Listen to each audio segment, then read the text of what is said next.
Buenas noches a todos, bienvenidos a la sesión número 50 de la Logia Blavatsky.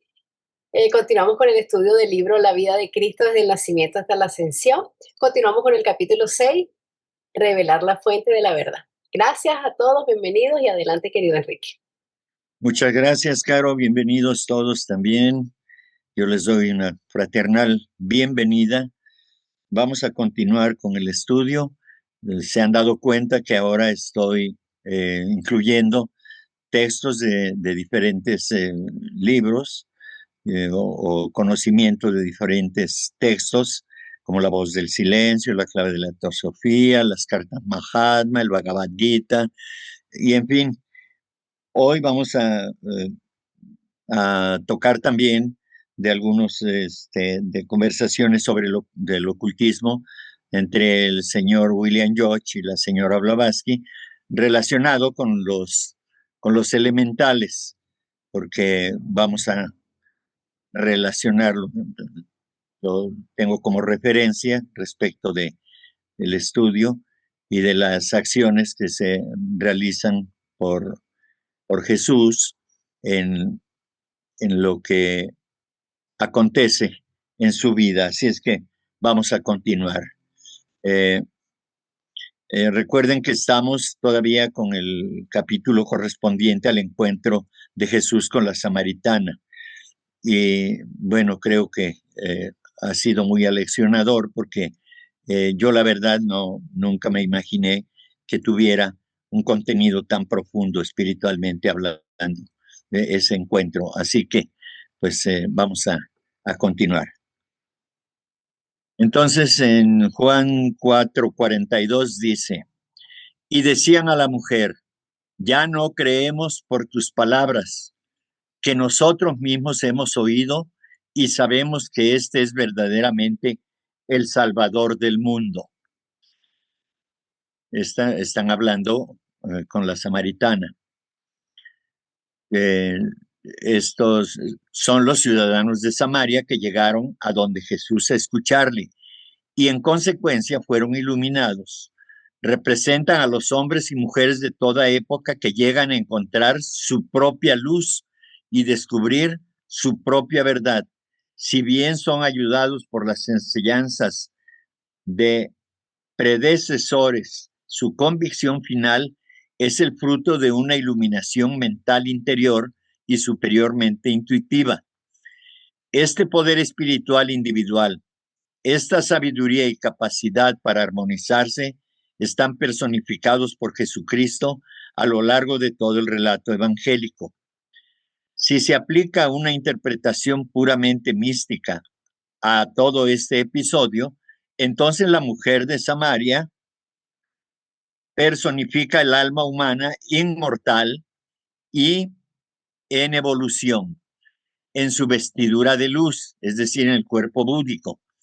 Y Samaria y sus gentes personifican al hombre mortal con su mente, emoción y cuerpo físico, es decir, la personalidad. Estos tres elementos que constituyen o son parte del cuaternario inferior. El encuentro con Jesús puede tomarse como una descripción alegórica del despertar de la perfección, percepción y sabiduría dentro del yo espiritual y su activación, cuyo despertar conduce a la iluminación de la mente y del cerebro del hombre exterior por aquella sabiduría a la que Jesús alude como agua viva, es decir, el despertar o el ubicarse ya como constituirse como el alma espiritual, el alma crística, vamos a decir. Visto de esta manera, el episodio en su totalidad es una descripción de la experiencia interior de una persona que busca lograr descubrir aquellas verdades que ya habían sido encontradas antes por sus predecesores, no una sabiduría puramente mundana, sino verdades espirituales percibidas profundamente, agua de un pozo, es decir, de las profundidades de la sabiduría o de lo más elevado. que se refieren a la vida perenne sobre la cual están basados estos mundos fenomenales. Bien, al principio de esta lectura se habla de El Salvador. Entonces, eh, aquí lo dicen los samaritanos, que este es verdaderamente el Salvador del mundo. Entonces, en el glosario teosófico hay una definición que nos ayuda también para descubrir algo más. Kenneth Mackenzie pareció opinar que la palabra Crestos era sinónima de Soter, es decir, el nombre destinado a las divinidades, grandes reyes y héroes, y cuya significación es Salvador, y estaba en lo justo, puesto que según añade el citado autor, dicho término ha sido aplicado de un modo rotundamente a Jesucristo, cuyo nombre Jesús o Joshua tiene el mismo significado. La denominación de Jesús en realidad es más bien un título honorífico que un nombre, puesto que el verdadero nombre del Soter del cristianismo es Emmanuel, o Dios con nosotros. Y esto está en Mateo 1:23. En todas las naciones, las grandes divinidades que están representadas como expiatorias o que se han sacrificado a sí mismas han sido designadas con el mismo título, es decir, como el Crestos, ¿no? ¿Por qué? Porque va a ser sacrificado. Y entonces, una vez sacrificado, se convierte en el Cristo, ¿verdad? Entonces, vean esta interesante definición que se da o esta explicación que se da acerca de que Jesús no era el nombre, sino se trata de un título honorífico por el que se le conocía, es decir, se le conocía como el Salvador, desde luego. Entonces, esto es, creo que, interesante para que lo podamos nosotros atesorar también. Bien, pasados los días, partió de allí para Galilea, pues Jesús mismo había afirmado que un profeta no goza de estima en su tierra. Cuando llegó a Galilea, los galileos le hicieron un buen recibimiento porque habían visto todo lo que había hecho en Jerusalén durante la fiesta, pues también ellos habían ido a la fiesta.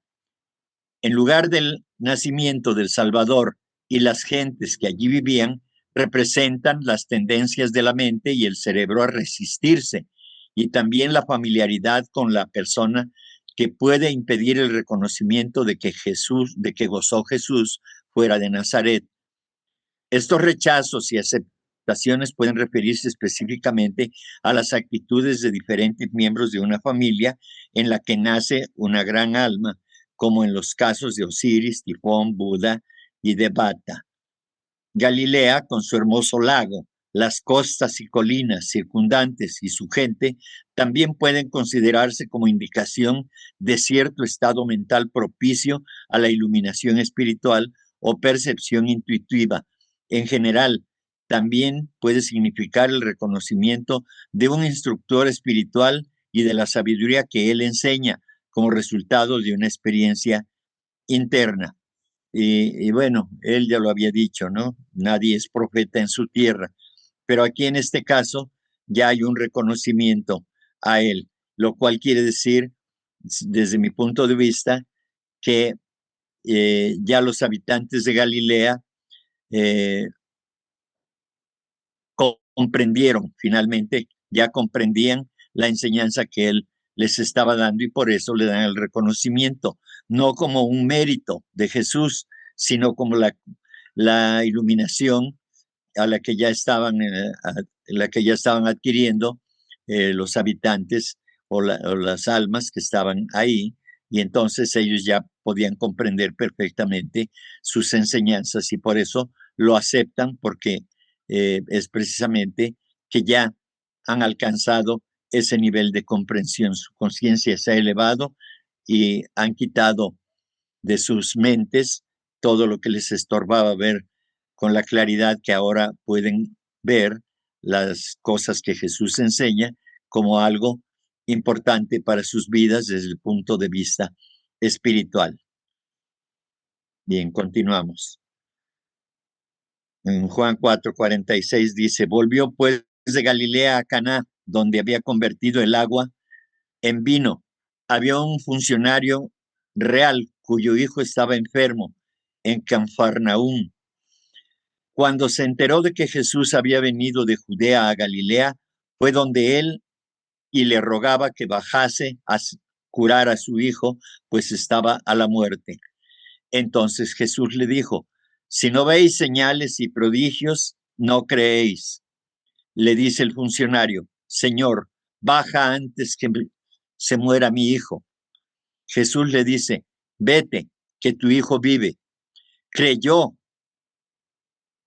el hombre en la palabra que Jesús le había dicho y se puso en camino. Cuando bajaba, le salieron al encuentro sus siervos y le dijeron que su hijo vivía. Él les preguntó entonces la hora en que se sintió mejor.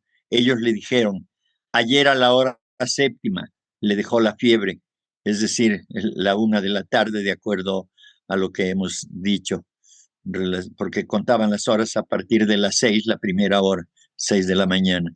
Entonces la hora séptima es a las 13 horas. El padre comprobó entonces que era la misma hora en que le había dicho Jesús, tu hijo vive, y creyó en él y toda su familia. Esta fue la segunda señal que realizó Jesús cuando volvió de Judea a Galilea. Aquí, antes de leer la interpretación del señor Hodgson, diré, nótese que dice que bajó. Esto quiere decir que él estaba junto a Jesús, acompañando a Jesús en un estado de conciencia elevado y que su hijo estaba en una condición pues más baja, quizá desde el punto de vista de la conciencia espiritual que tenía, ¿no? Porque él desciende de donde estaba Jesús, de ese estado de conciencia, ¿no? Que Jesús le estaba compartiendo. Bien, la explicación dice, este dramático y hermoso episodio describe un poder que alcanza todo aquel que puede controlar las barreras normales de lugar y distancia y puede actuar en otro sitio, ya sea en forma natural o supernormal. El yo espiritual plenamente desarrollado trasciende los límites que físicamente separan posiciones geográficas. Las distancias no constituyen obstáculos para el hombre perfecto que quiera proyectar o manifestar su poder, como lo hizo Jesús en este caso. La curación del hijo del funcionario, hecha a distancia, constituye una demostración hecha por Jesús de su capacidad de trascender el espacio. Esta capacidad está latente en todo individuo. Normalmente no se da cuenta de ella, porque la fiebre en que vive por la agitada actividad de su mente y emociones se lo impide. No puede lograr quietud interior o recobrar la salud para obtener la iluminación. Entonces, este es el caso del hijo del funcionario, que estaba muy agitado emocionalmente y por eso estaba enfermo. Entonces, Jesús con su poder hace que se equilibre y recupere la salud, en este caso. Es decir, que aquiete sus emociones y su mente. Tal como Jesús aquietó la tempestad en lo más violento de una tormenta, así en este caso redujo la fiebre que el muchacho estaba padeciendo, con lo cual lo salvó de la muerte, entre comillas, espiritual. El Padre personifica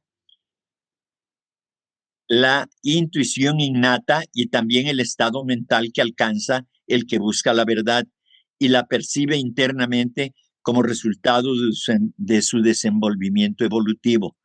Recuérdese que estas interpretaciones místicas y psicológicas no tienen la intención de provocar dudas sobre la historicidad de los evangelios, sino mostrar algo del proceso evolutivo que está ocurriendo en todo hombre sin que nos demos cuenta, el cual podemos acelerar si nos proponemos poner en práctica las enseñanzas de Jesús.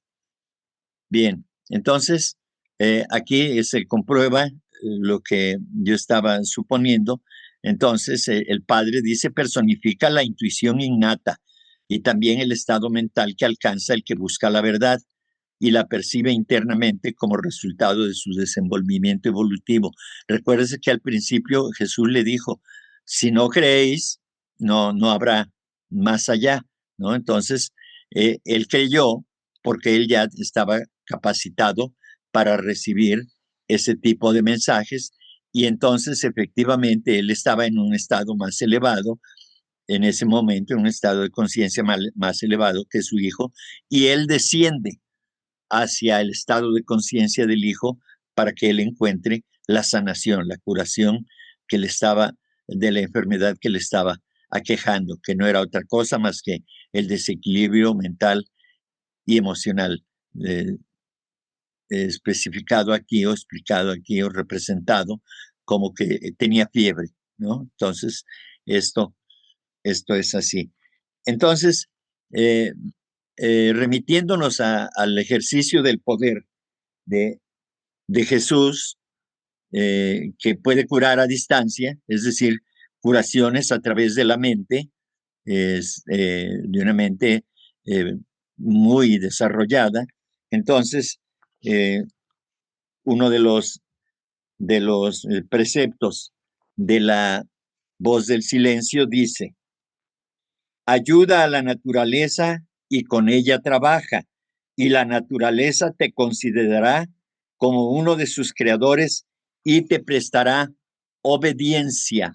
Entonces aquí la parte de la naturaleza que le presta obediencia a Jesús son los reinos elementales.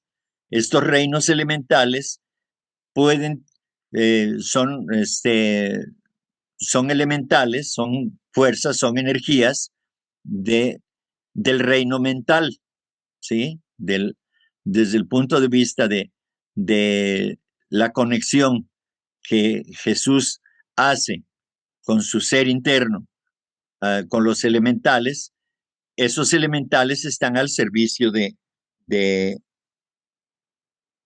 Jesús, por supuesto, ¿no? Entonces, es de esta manera que Jesús puede, desde luego, hacer este trabajo, porque tal como lo dice aquí, ¿sí? Él ha respetado a la naturaleza y entonces la naturaleza, entiéndase, los reinos elementales, le obedecen porque él ha sido amigable con ellos, porque no los ha ofendido como los hacemos nosotros, ¿verdad? Entonces, las influencias mentales, espirituales de Jesús hacen que los elementales se transformen en algo benéfico no solo para él, que lo acompañan y que están a su disposición y que están a sus órdenes, sino que también para la humanidad, en este caso. Bien, en las conversaciones sobre el ocultismo con HPV de parte del señor George, podemos encontrar lo siguiente, que les comparto.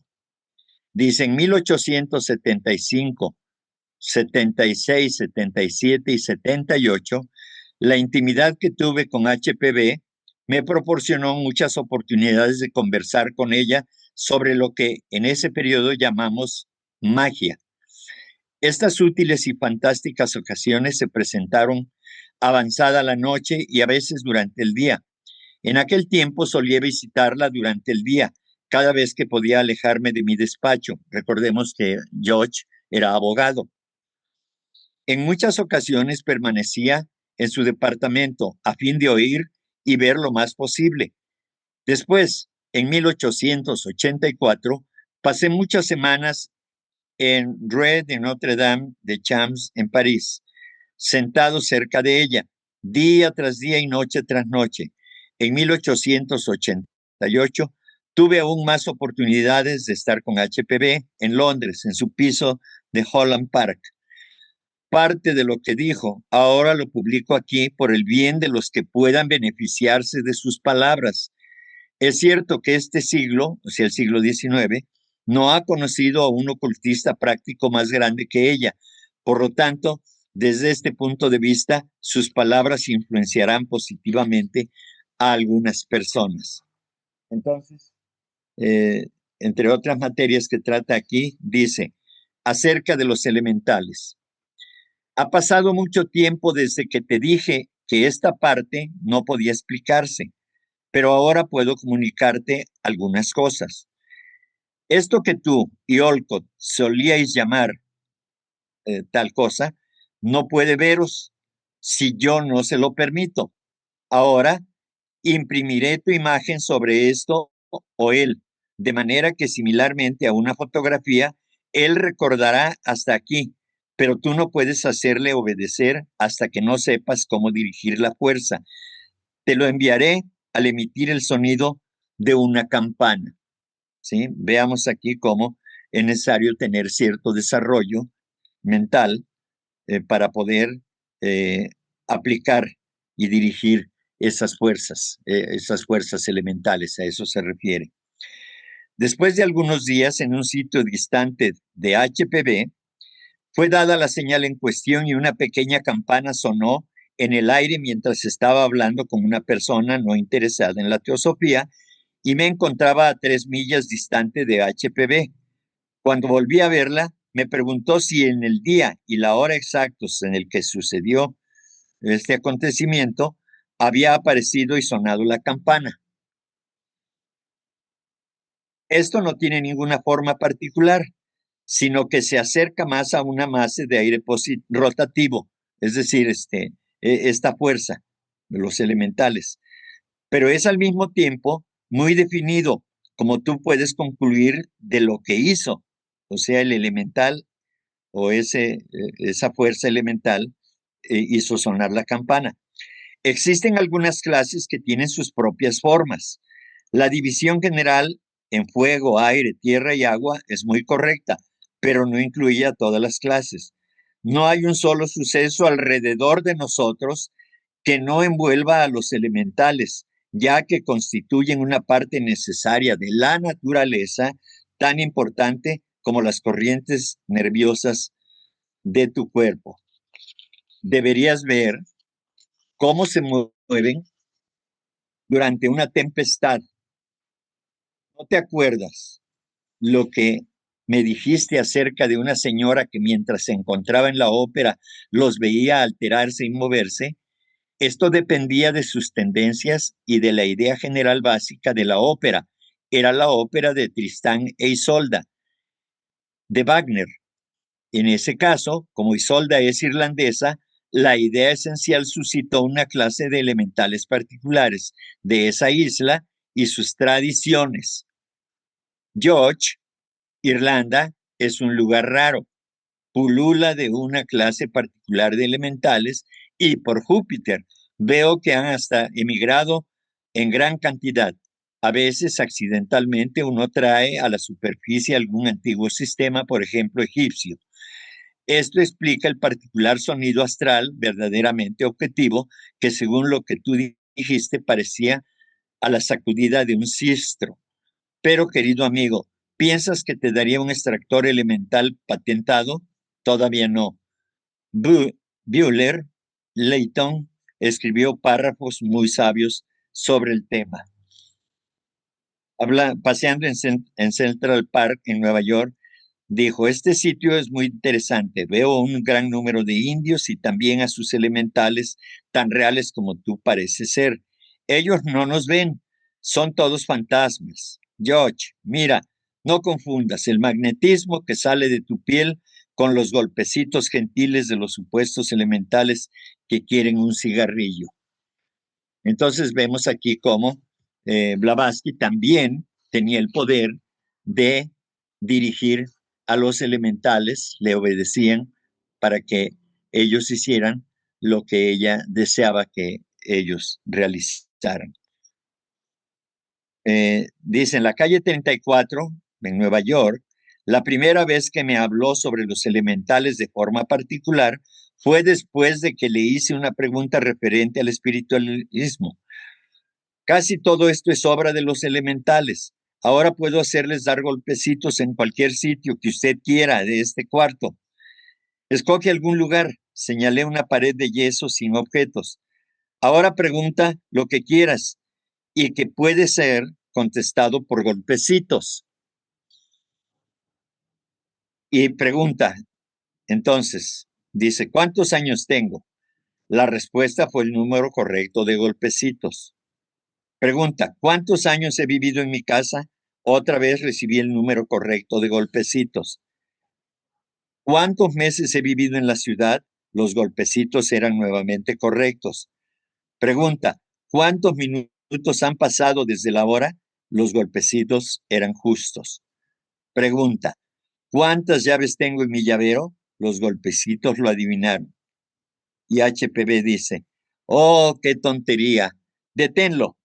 No recibirás más golpecitos, ya que lo he interrumpido. Trata de hacer lo mejor que puedas. No tiene ningún sentido. Han extraído todo de tu cabeza, hasta las llaves, dado que sabes en tu interior cuántas tienes en el llavero y sin embargo no lo recuerdas. De cualquier modo, pude ver en tu bolsillo y contar el número de las llaves y el que transmitía a golpes contestaba correctamente. Hay algo mejor que todo esta necedad mágica. Ella efectuó la precipitación en Londres. Entonces, en 1881, otra vez hacen uso de los elementales, la señora Blavatsky, y dice, en 1881 me encontraba en Londres y quería un papel cuyo contenido eran 4 frases escritas con una tinta púrpura que dejé en América.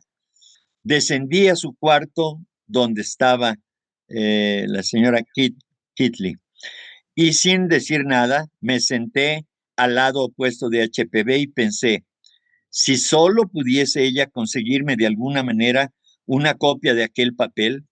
Ella me sonrió, se levantó y se dirigió a su recámara, saliendo de allí al instante y dándome un papel, pasándolo enfrente de Kitley. Para mi gran sorpresa, era una copia de mi papel, un facsímil. Así le pregunté cómo lo consiguió y ella me contestó, lo he visto en tu cabeza y el resto fue simple. Tú pensabas en él muy claramente, sabías que era posible efectuar tal fenómeno y era necesario. Todo esto aconteció en el mismo lapso que lleva en leer estas frases descriptivas. Aquí podemos ver otra cosa también, la capacidad que tenía Blavatsky de percibir, de ver las imágenes de los pensamientos, de las imágenes mentales que estaba generando George o la señora, eh, pues ella los interpretó, pero también hay la otra parte, que cuando el que está pensando tiene bien definida su idea sobre algo, eso también ayuda mucho, porque el clarividente solo va a ver lo que está expresando, ya sea algo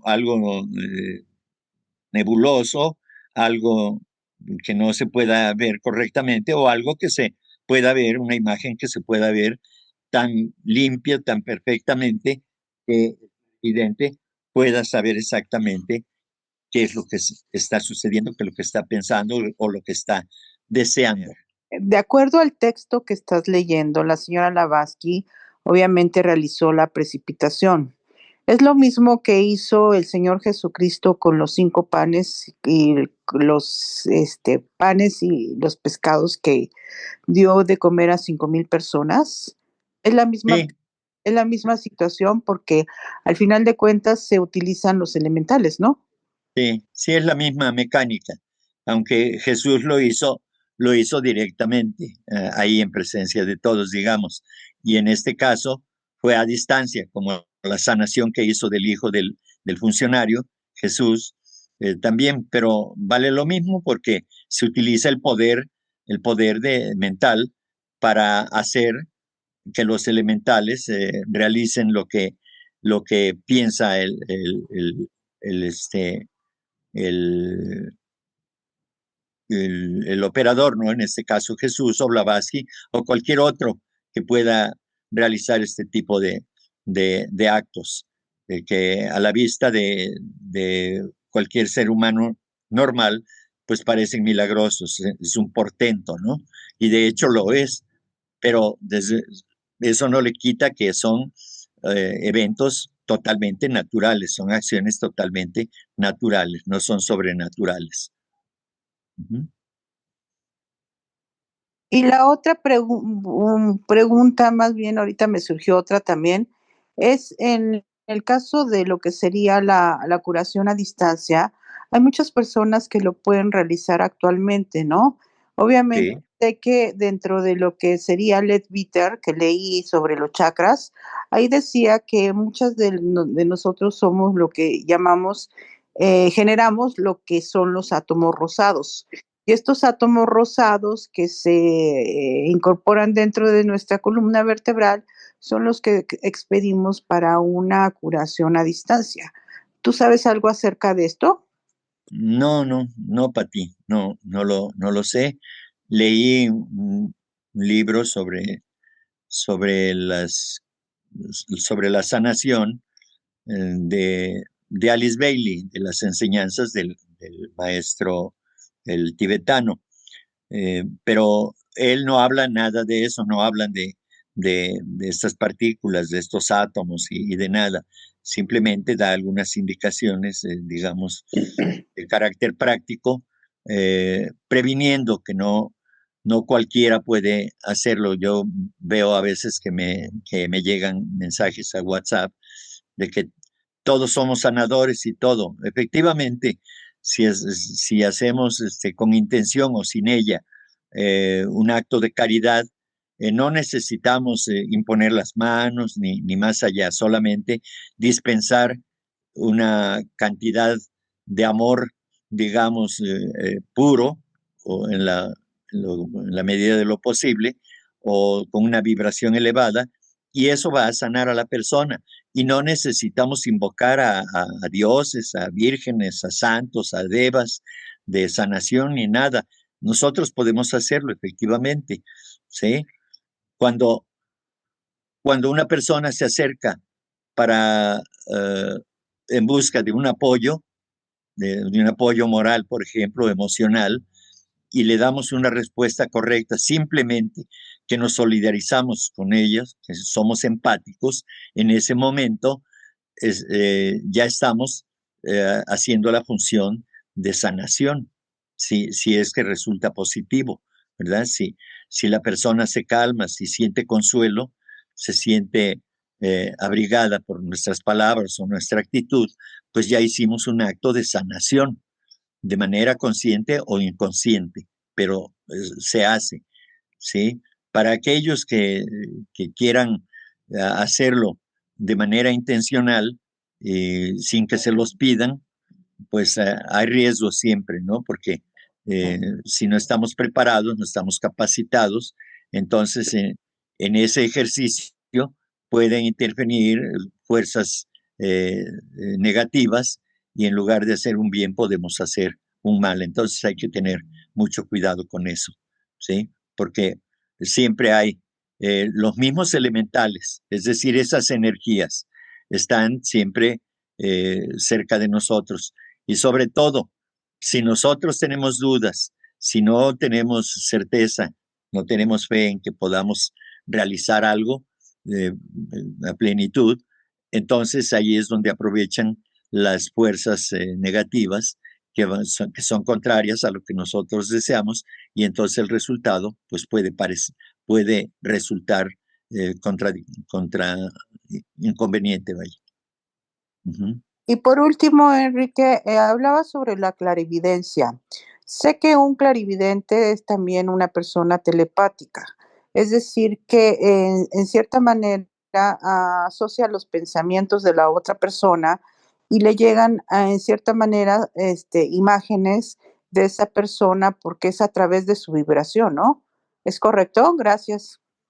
Sí, bueno, no necesariamente un clarividente eh, puede hacer ese tipo de cosas. Eh, es decir, no puede transmitir telepáticamente, quizá depende de quién sea, ¿no? Eh, el clarividente tiene la capacidad de ver las imágenes que está generando en el presente un ser humano. Los que están más avanzados pueden ver los pensamientos, las imágenes mentales del pasado y lo que puede acontecerle en el futuro de acuerdo a su propio karma. Eso, pero es una cosa diferente la clarividencia de la capacidad de enviar mensajes a distancia. Eso es diferente. Clarividencia quiere decir ver con claridad, es decir, más allá, metafísicamente hablando, ¿sí?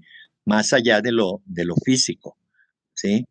Y la telepatía, pues es la capacidad que tiene una persona de poder conectar con otra persona que está separada a la distancia que sea. No necesita hablar. Es una transmisión de pensamiento a pensamiento, de cuerpo mental a cuerpo mental. Uh-huh. ¿Es lo mismo que sería el desprendimiento astral o es diferente, Enrique? No, es diferente, eso es diferente. Con el desprendimiento astral, tú vas a tener la capacidad de viajar al polo norte, al polo sur, en cuestión de segundos, si así lo deseas, y eso es otra cosa. El, el, el, este, el ser interno se, eh, se sale, deja al cuerpo adormecido y sale a recorrer el mundo. Es lo que nos acontece todas las noches. Algunos nos quedamos dentro de la misma habitación, otros salimos a dar servicio de sanación o a salvar vidas donde sea necesario y demás. Pero eso pues ya requiere de un desarrollo eh, espiritual pues más elevado, con control desde luego. También pueden salir a hacer mal, por supuesto, ¿no? ¿Cómo podemos determinar que estamos ofendiendo a los elementales? ¿De qué manera una persona común o como yo puede ofender a los elementales si no hago uso de ellos? Bueno, no hago uso de ellos intencionalmente. Seguramente que los hago de una manera inconsciente, pero ¿cómo puedo ofender o no ofender a los elementales? Eso por un lado. Los elementales en los diferentes grados, primero y segundo grados de elementales, son captados por las personas cuando actúan con la mente. O sea, si como Jesús que actuó con la mente, ¿qué tipo de elementales utilizó? ¿Primero, segundo o tercer nivel? Yo desconozco la, la gradación que tienen he leído mucho, digamos, todo lo que he encontrado sobre los elementales lo he leído y no he encontrado que haya elementales de primer grado, segundo grado, etcétera, etcétera. Eso no, para mí eso no existe. Los elementales son los reinos elementales que están en todas partes. Como lo dije, según lo que enseñó Blavatsky, lo que le dijo a William George, están en todas partes, participan de todo. Son esas energías que no podemos ver, pero que están ahí, ¿sí? Entonces, yo desconozco si existen grados, si existen tipos o clases, eso sí, pero grados no. Bien, ahora, a esas fuerzas, a esos reinos elementales, respondiendo a tu primera pregunta, el universo es armonía. Entonces, si tú te enojas, estás afectando a una cierta cantidad de elementales que están a tu alcance. tú montas en cólera, en ira, y entonces creas una nube de elementales furiosos, enojados, ¿verdad? Eso es. Y ahí sí, cuando uno monta en cólera, se dice que nuestra aura se tiñe de rojo. Y si odiamos, se tiñe de negro y rojo, ¿sí? Las pasiones a su máxima expresión. En ese caso es lo más bajo, ¿no? Lo negro y lo rojo, en ese sentido, ¿sí? Entonces, es eso. Siempre que desarmonizamos con palabrotas o con malas actitudes, o actitudes, faltas de fraternidad, faltas de cooperación, de egoísmo, de egotismo, de odio, de rencor, de deseos de venganza, de orgullo, de envidia, todo eso afecta negativamente a la naturaleza de los reinos elementales, por supuesto, ¿sí?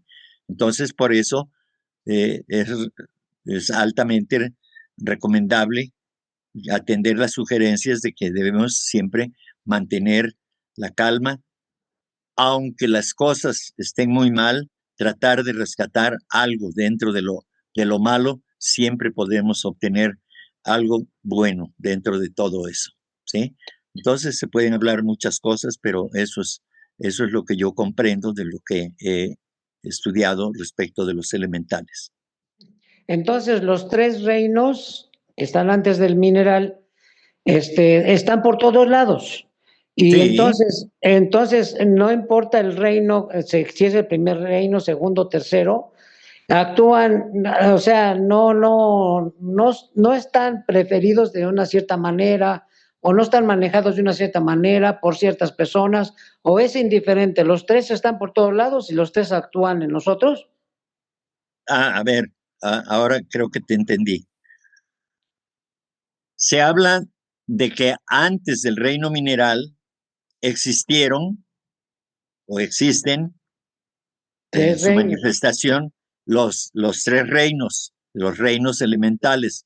Sí. De los dos primeros reinos elementales, dice Blavatsky que poco o casi nada se sabe de ello.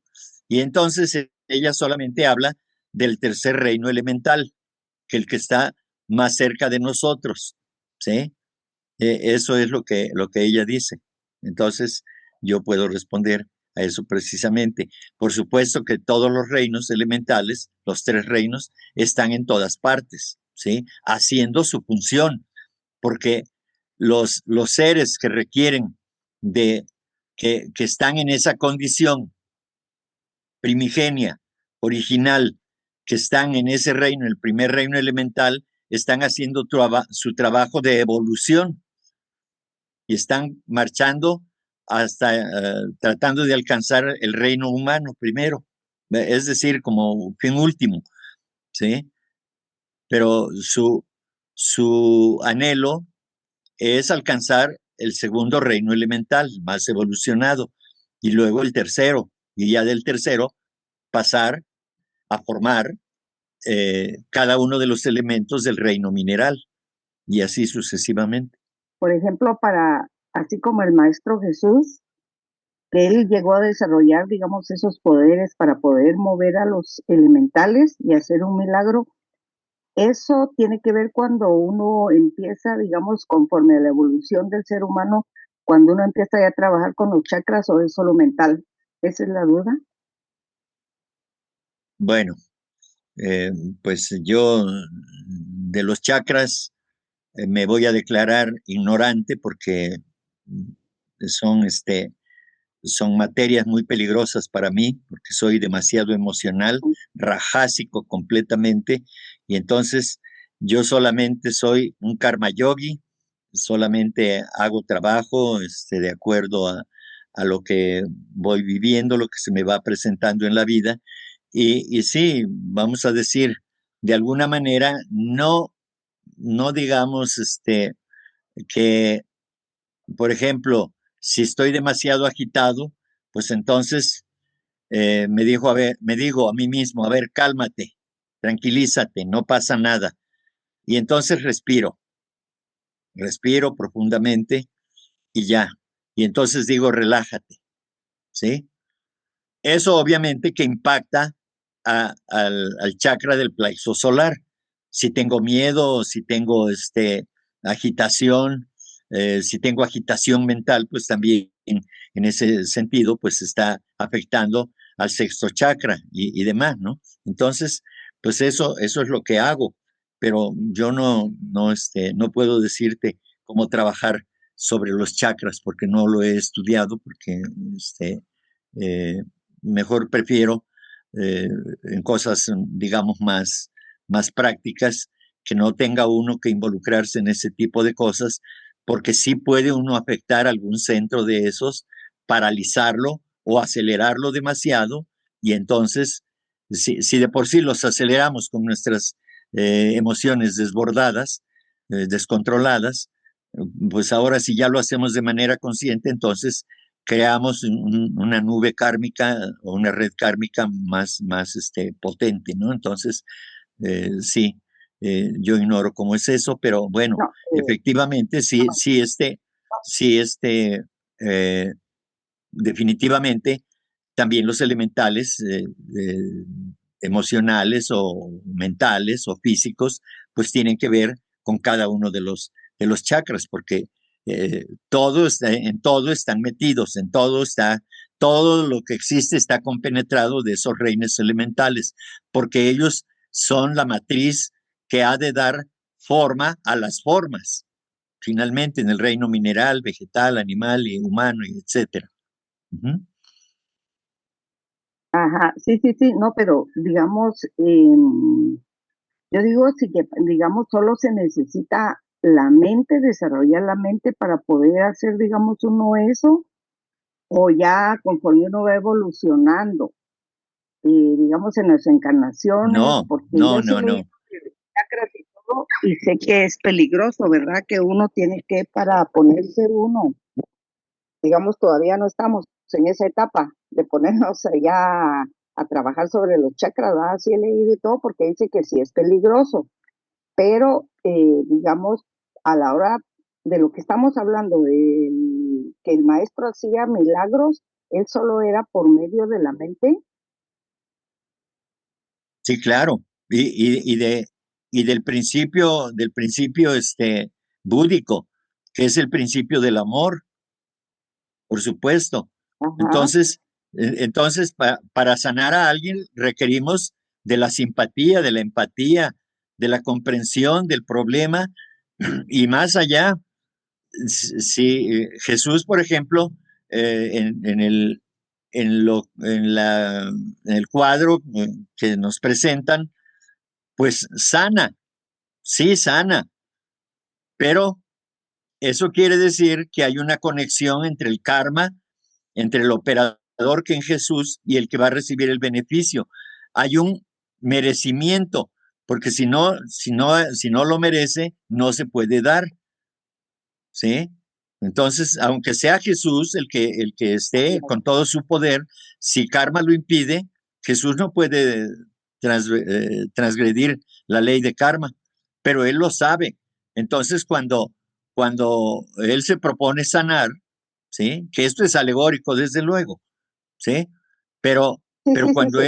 él dice, vete, tu hijo vive, esto quiere decir que él sabía que él merecía estar sano, ¿sí? Necesitaba eh, estar en calma, equilibrado y demás, y Jesús le ayudó solamente, pero es un mérito que él tenía, él merecía eso, si no, no se hubiera dado, desde luego, ¿sí? Sí, sí, sí. Uno se Es lo como, tiene que ir ganando, por decirlo así, ¿verdad?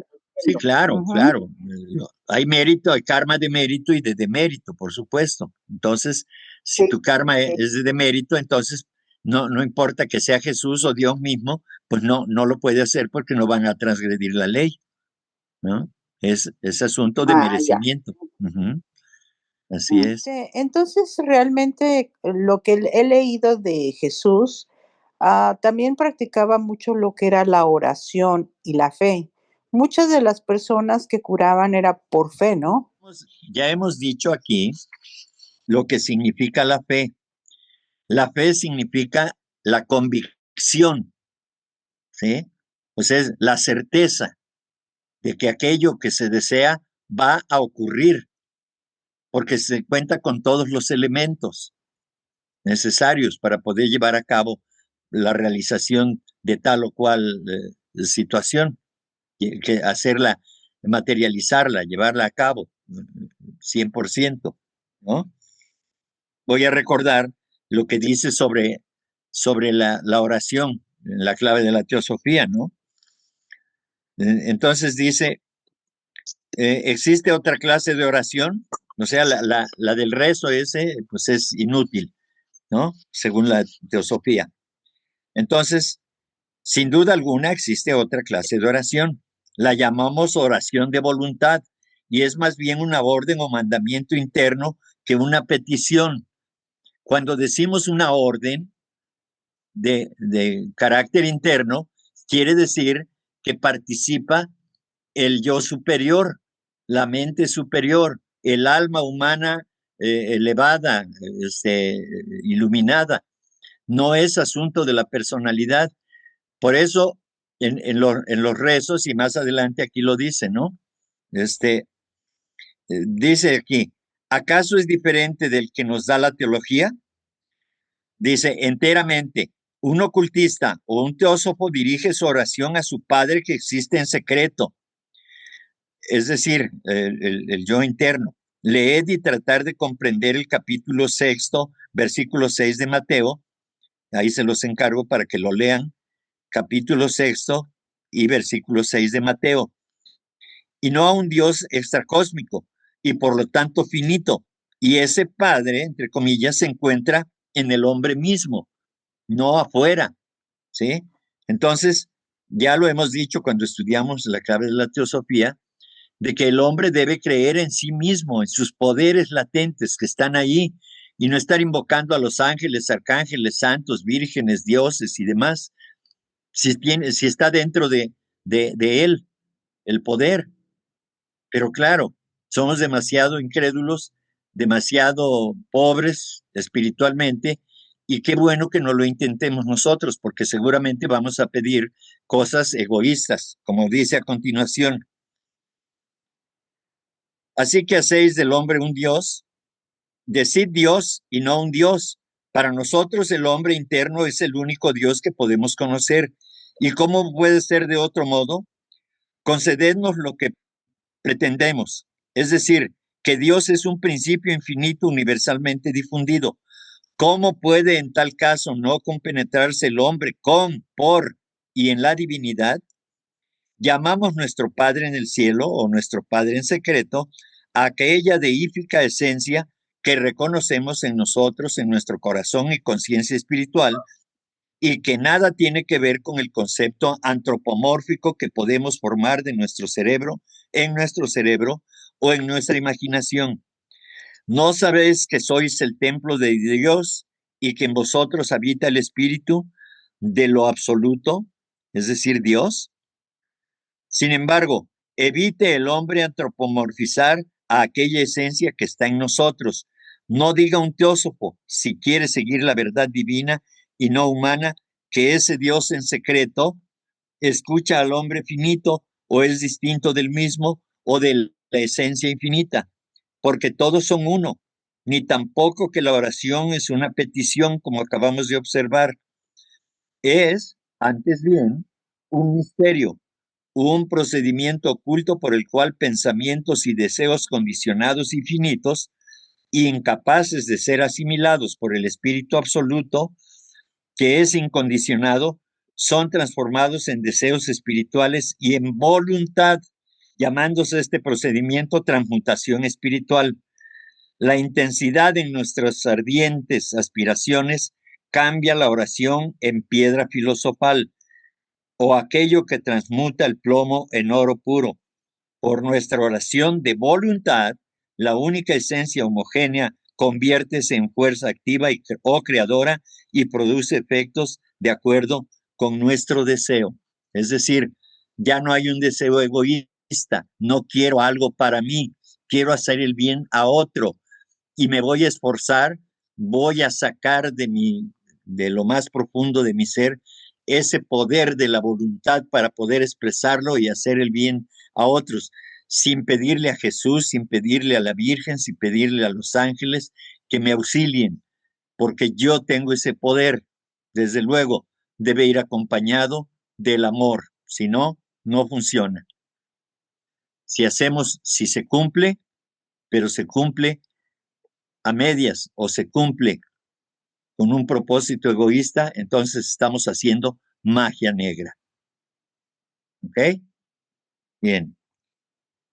Entonces, el poder de voluntad se convierte en una fuerza viviente real, pero desgraciados de aquellos ocultistas y teósofos que en vez de extirpar los deseos de su ego inferior personal, es decir, egoísta, u hombre físico, y decir a su ego espiritual superior, rodeado de luz, atma búdica, tu voluntad se cumpla, no la mía, usan del poder de voluntad para objetos egoístas o impíos.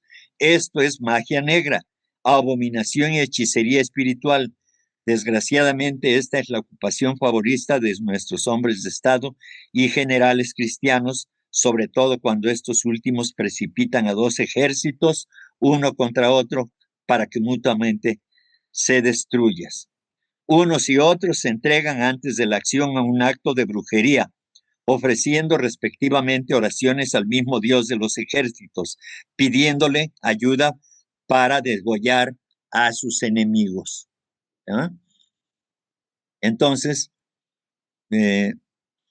aquí vemos, nuestra oración debe ser un mantra nacido de la voluntad, del poder interno de nosotros, del poder santificado, del poder iluminado, del poder que es amigo de Dios, para poderlo manifestar en actos de amor hacia los demás seres humanos, nuestros hermanos menores, también los animales y las plantas. Todo lo que hagamos con amor debe ser un acto de voluntad, no estar pidiendo, ¿sí? Entonces, dice que una oración puede ser una apelación o encantamiento para una maldición o una blasfemia, como en el caso de 2 ejércitos rezando simultáneamente para conseguir su mutua destrucción, o para una bendición. Y como la gran mayoría de la gente es sumamente egoísta y solo reza para sí misma pidiendo que se le dé su pan de cada día, en vez de trabajar para conseguirlo, y rogando que Dios no les induzca en tentación, sino que les libre del mal, solo al suplicante. Resulta que la oración, tal como se entiende hoy, es doblemente perniciosa y destruye en el hombre la propia confianza y también desarrolla en él un egoísmo más feroz aún que el que ya posee naturalmente, ¿no? Entonces, vean ustedes la importancia que tiene de esto, desde luego, si aceptamos que existen esas fuerzas elementales o esas fuerzas espirituales y que debemos nosotros, si podemos, hacerlas nuestras, hacer que tener la capacidad por nuestra voluntad interna, llena de amor, llena de altruismo, y poder proyectarla hacia los demás, hagámoslo. La señora Blavatsky dice que si uno tiene el deseo de hacer algo que cree uno y que sabe que es bueno, que hay que hacerlo, sin dubitar, sin estar con dudas. Hay que hacerlo, pero hay que hacerlo para que ese deseo se convierta en una voluntad, en hechos prácticos, no solamente en deseos, porque recuerden lo que se dice también el dicho, ¿sí? De buenos deseos está empedrado el camino al infierno. Entonces no basta con desear, hay que utilizar el poder de la voluntad para poder hacer realidad aquello que deseamos. Y entonces el deseo se convierte en un acto de voluntad divina. Eso es todo. Bueno, Enrique, muy bien la explicación, porque hay gente que estudia y porque se cree que sabe un poquitito, a lo mejor con la mejor buena intención, quiere pedir energías, ya sea para ayudar o para acomodar a otras personas. Y cuando uno pide algo con mucha convicción, va a venir. Hay un montón de personas que pidiendo energías, le ha llegado la energía subiendo por la columna, saliendo por el chakra superior, y como no estaban preparados para manejarla, aunque tuvieran buena intención, esa energía sube por la columna, sale por la coronilla y quema todo el sistema nervioso. Mucha gente por esa práctica termina en el loquero incurable, porque ha querido manejar fuerzas y no estaba capacitado para eso. Sí, claro, por supuesto. Por eso es tan importante conocer los riesgos a los que uno se expone, precisamente porque puede uno terminar mal mentalmente, queda uno mal, completamente se afecta un chakra de esa manera y entonces el daño es irreversible, definitivamente. Y se utiliza el poder Kundalini también para ese tipo de prácticas y entonces terminan así locos, o, o se quedan en el viaje y ya no están ni en este plano ni en el otro, o están en los dos, pero no funcionan correctamente ni en uno ni en otro. Entonces, por eso es necesario que tengamos mucho cuidado en ese sentido. Esto que comentas pues eso es lamentablemente de estos ejércitos cristianos que siempre obviamente se ponen a rezar para que, pues ahora sí que para que uno gane y para que se mueran los impíos, ¿no? Como decían, inclusive en las cruzadas se daba mucho de que iban los ejércitos con el Papa para que bendijeran todas las armas y todas las espadas para poder matar a los impíos, ¿no? Eso fue, pero bueno, era muy común en las cruzadas, ¿no? Pues los milagros en el sentido tradicional de algo que viola las leyes de la naturaleza, pues simplemente no existen, ella lo dice, ¿no? Y ella aborda pues el tema, sobre todo en estas obras principales, lo menciona mucho en Isis sin velo y en la doctrina secreta. Y ella siempre decía que, que no hay milagros, que hay leyes desconocidas, ¿no? Y ella sostiene que el universo se rige por leyes inmutables. Y lo que la religión llama milagro es en realidad un fenómeno producido por la aplicación de leyes naturales que la ciencia moderna pues aún no comprende o no ha descubierto, ¿verdad? Incluso la máxima teosófica de que no hay religión superior a la verdad, bueno, más elevada que la verdad, y la verdad dicta que la naturaleza no hace excepciones.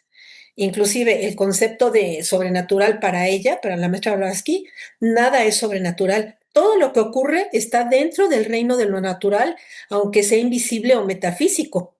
Inclusive decía también que el papel de la voluntad y de la mente, pues ella explicaba que ciertos individuos, por ejemplo, como los adeptos, yogis, iniciados, incluso pueden realizar proezas que parecen milagrosas, porque han aprendido a manipular las fuerzas sutiles de la naturaleza, como el akasha o el éter. Ajá. Y bueno, pues en psicología oculta, ella decía, la maestra hablaba así, que un milagro es el resultado del control de la voluntad sobre la materia. Y pues una analogía es que para un hombre de la Edad Media, pues un smartphone sería un milagro, ¿verdad? Para nosotros es tecnología. Para la maestra Blavatsky, los poderes psíquicos son la tecnología del espíritu, por decir, ¿no?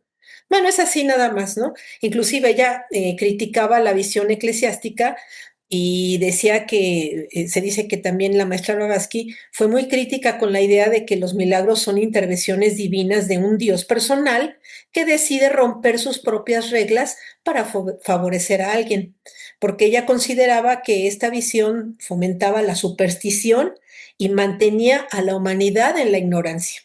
Y pues ella decía que, inclusive la maestra Blavatsky, por último, argumentaba que si un milagro fuera posible, el universo sería caótico y no un cosmos ordenado. Nada. Ni debiéramos utilizar entre nosotros el término milagro, ¿no? Sino es la realización de actos que cualquier ser humano puede hacer y que no son sobrenaturales, que son producto del desarrollo de los poderes latentes que están en el hombre y que se hacen potentes. Y eso es todo. No, o sea, eh, la palabra milagro, pues no cabría en este sentido, porque son actos que se realizan y son naturales, ¿sí? No son sobrenaturales, son naturales. Bien, y ya para finalizar, terminando con lo de los elementales, vamos a hablar de los elementales karma. Dice, no existe ninguna relación entre el karma humano y los elementales. Y entonces la respuesta dice, existe una relación muy importante. El mundo elemental se ha convertido en un poderoso factor en el karma de la raza humana, ya que es inconsciente, automático y fotográfico, es decir, el reino elemental. Asume el aspecto de la familia humana, es decir, lo que nosotros proyectamos en emociones, acciones y pensamientos, eso es lo que nos devuelve. En las primeras edades, cuando podríamos postular que el ser humano no había aún empezado a crear karma negativo, el mundo elemental tenía una relación más amigable con los hombres, pues no había recibido impresiones hostiles. Pero tan pronto como la humanidad principió a convertirse en algo ignorante, enemistándose no solo entre sí misma, sino que con toda la creación, el mundo elemental comenzó a asumir el mismo aspecto, devolviéndole a la humanidad un idéntico trato, por decirlo así, que las acciones humanas merecían. Se puede comparar con un asno, el que al empujarlo empuja en la dirección contraria, o a un ser humano que cuando se le insulta tiende a contestar en el mismo modo.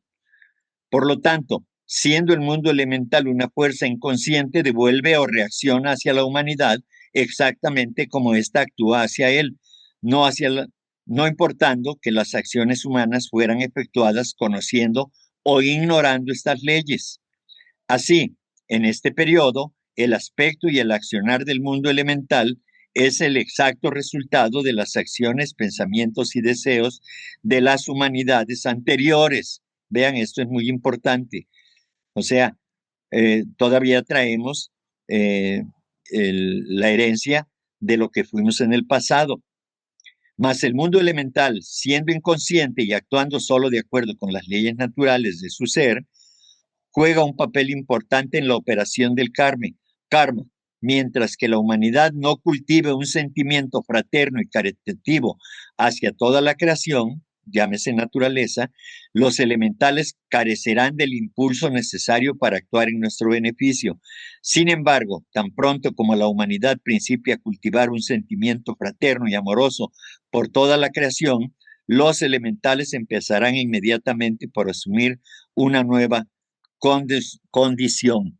Entonces, nosotros recibimos, digamos, de los reinos elementales, de nuestro medio ambiente, de la vida, del karma, de lo que ustedes quieran, justamente lo que nosotros estamos sembrando.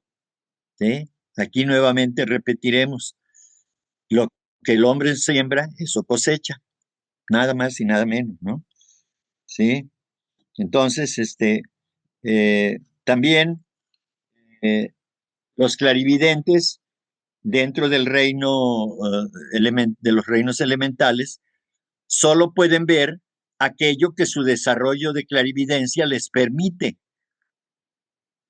¿Sí? Entonces, también eso tiene que ver, o sea, hay una enorme variedad de circunstancias que nos permiten ir viendo cómo de manera práctica podemos entender cómo nos relacionamos con los reinos elementales, con la naturaleza, y que de acuerdo a nuestras capacidades es como vamos a ir nosotros afectando a los reinos elementales y de esa manera nos van a ir respondiendo. ¿Sí? Sí, Bueno, lo importante es de recordar, Enrique, que se dice que el Maestro Jesús, cada vez que curaba a una persona, le decía, tu fe te ha curado. claro. Es decir, estaba convencido, ya había una disposición positiva, porque aquel que cree, por eso le preguntó al funcionario, ¿sí? Que si él creía, pues se iba a realizar, porque si no creía, pues entonces no se realizaba.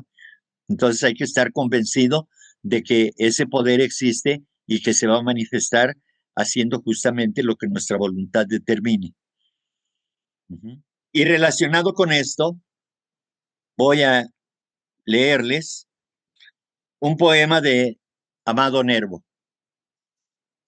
Amado Nervo, recordemos que fue un poeta mexicano de la etapa del modernismo, que estuvo relacionado, todos los modernistas leyeron a Blavatsky, y uno de esos modernistas fue el poeta argentino Leopoldo Lugones, que fue presidente de la Sociedad Teosófica en Argentina. También él sí se hizo teósofo. Rubén Darío, Martí, Amado Nervo, Sandino y otros, ellos no lo hicieron. Simplemente comprendieron la enseñanza de Blavatsky, la enseñanza teosófica, y realizaron algunas obras. De hecho, Amado Nervo, su obra poética la tiene dividida en una parte mística espiritual y la otra, lo que es la poesía puramente dicha, ¿no? Bien, entonces, esta es una poesía de Amado Nervo, cortita, que dice, y creo que está relacionado con lo que hemos comentado hoy: dentro de ti está el secreto. Busca dentro de ti la solución de todos los problemas, hasta de aquellos que creas más exteriores y materiales. Dentro de ti está siempre el secreto. Dentro de ti están todos los secretos. Aún para abrirte camino en la selva virgen, aún para levantar un muro, aún para tender un puente, has de buscar antes en ti el secreto. Dentro de ti hay tendidos ya todos los puentes. Están cortadas dentro de ti las malezas y lianas que cierran los caminos. Todas las arquitecturas ya están levantadas dentro de ti. Pregunta al arquitecto escondido, él te dará sus fórmulas. Antes de ir a buscar el hacha de más filo, la piqueta más dura, la pala más resistente, entra en tu interior y pregunta, y sabrás lo esencial de todos los problemas, y se te enseñará la mejor de todas las fórmulas, y se te dará la más sólida de todas las herramientas. Y acertarás constantemente, pues que dentro de ti llevas la luz misteriosa de todos los secretos.